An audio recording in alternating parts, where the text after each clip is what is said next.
Hi everyone. A few of you have asked me if there are any stretches or exercises that you can do at home that can help alleviate your sciatic pain. So in this video today I'm going to demonstrate just a few little movements that you can do easily at home. They're quick and easy to do. I should mention though that if you do have persistent pain that runs down through your back and along one side of your leg or both sides, that it is worthwhile visiting your doctor or physio that you are using to treat that pain. But these exercises are a really good option that can just help lessen that pain in the meantime. For these videos, or for these exercises, I should say, I'm going to be using a belt for one of the exercises or any kind of non-stretchy long band. So you could use a cord from your dressing gown or a belt, or I don't know, if you've got something else that would help in that instance. I'm also going to be using a chair for one of these exercises. So the first few exercises are floor-based, so I'll demonstrate them all. You could absolutely do them in your bed as well. So starting off, lying down on your back, one of the go-tos that I really like is lying on your back and taking one knee over towards the opposite shoulder. So this is level one. If you would like to challenge yourself, or not challenge yourself, but if your flexibility is a little better, what you can do is bring both knees in towards your chest. So see here, I've got one leg crossed all the way over the top of the other one.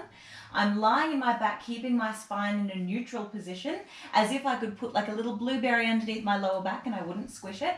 And then from here, I'm going to bring my knees in towards my chest and hold on to one shin in each hand. So my right hand is holding my left shin and my left hand is holding my right shin. And I'm just pulling the top leg in more so over towards the opposite shoulder. Now, if this is enough, you're more than welcome to leave it here. However, if you'd like a slightly deeper stretch, you can flex the top foot as well, which means pointing your toes back towards your kneecap. So holding this stretch for about 20 to 30 seconds and then gently lowering your feet back down to the ground, and you can cross your legs over the other way and bring both knees in towards your chest again. Now, if your flexibility doesn't quite allow you to get to that position, you can drop the other leg and just pull the top knee over towards the opposite shoulder. And you should feel that through your bottom. So through the leg that's on top, you should feel it through that same side around your hip joint. Great. Okay, from there, I'm going to show you the belt assisted stretch. So I'll be using my belt just here. I lie down on my back with one leg out straight, and then I'm going to take my right leg here. I'm going to loop my band around the top of my foot, so through my forefoot here. Now again, I'm keeping my spine in a neutral position, so I'm not tilting my tailbone. I'm making sure that I can keep that little blueberry underneath my lower back without getting squished. Pushing my sacrum into the ground, so that bony little part between the hips, that's pushing into the ground.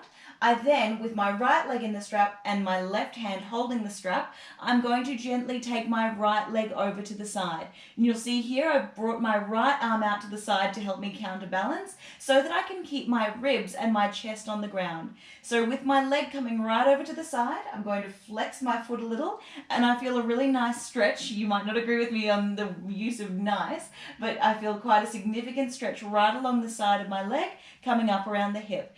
And I'm just going to take a few nice deep breaths here. So either 5 breaths or about 20 to 30 seconds. Just holding that nice long stretch. And if it's too much, you can come out of the stretch slightly. And then you can do the exact same on the other side. So that's a really good stretch to get into those hips there. From here, I usually like to bring a little bit of movement into the hips before I come up into a seated position. So just lifting and lowering the hips. So just making sure that your heels are just within reach, lifting your hips up towards the ceiling, making sure that your knees aren't turning outwards, and lifting and lowering the hips here. Okay, from there, we're going to go into a little bit of spinal extension. So when we tend to have a lot of tightness through the hips, we can also get stiffness through the lower back. So this next stretch here, I'm going to encourage you to take it really gently, just lying down on your front. So you're going to have your front on the floor and your hands are going to be out in front of you here.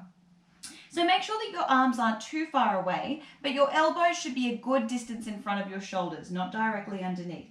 And with this movement here, make sure that your head is in line with your spine, so you're not dropping your head down. Pushing your pubic bone into the ground and lightly pushing through your palms, you're just going to arch slightly through the back. So you're not lifting yourself all the way up into here and crinkle cutting through your lower back. It's just a light pressure through the palms, Push your pubic bone into the ground. Abdominals should engage here. Shoulders are back and down. So much to think about. And you should just feel a little bit of a stretch through the lower back there. Lifting up for a moment and then lower back down. So you can do this in bed as well. Making sure that your head is in line with your spine. Shoulders in your back pockets, pushing through the palms and then lifting up here. So making sure that it's not hurting your lower back. Make sure that you stay long through the spine. So it's not a shrinking of the lower back, it's a lengthening of the spine as you lift up into this little cobra pose and then lower all the way back down. I would probably do 3 to 4 of them just to get a little bit of movement through the lower back.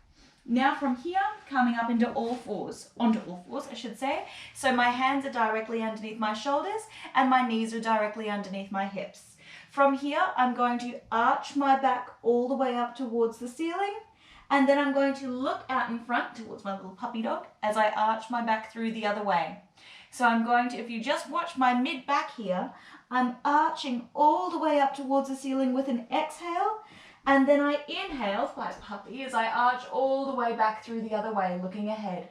My gaze then goes down back towards my inner thighs as I arch my back up to the ceiling. And then I go all the way back through the other way, opening up through my chest and looking straight ahead. And then you can wag your tail just for a moment from one side over to the other. So spinal mobility and hamstring stretching is one of the greatest things that you can do to help alleviate your sciatic pain. From here, coming up into your chair. So this is one that you can do at any time, making sure that you are towards the edge of the seat. I like to be up on the edge a little bit so that I can maintain my neutral spine. When I sit further back in the chair, I find that I like to slump a little bit. So keep your spine long, make sure that your ribs are down, belly button drawing into spine, and then your foot should be directly underneath your knee of one leg. The other ankle is going to come up on top of your knee. From here, keep your spine really long, flex your foot, so toes back towards knee, knee opens up as much as possible, and from here, gently bringing your chest forwards. So if you've noticed that you can come all the way, you may be rounding quite a lot through your lower back. So keep your spine long, chest proud, chin in line with your collarbones, so don't let it come any further forwards, and bowing forwards at the hip joint only. And you should feel this right here, so right through that back glute. So I'll show you on this side. I'm going to bring this other foot now directly underneath my knee. Ankle comes up on top of the knee. I flex my foot, so toes pointing back towards kneecap, chest is open. Oh my goodness, I already feel this without bending forwards. You may notice that one side is so much worse than the other.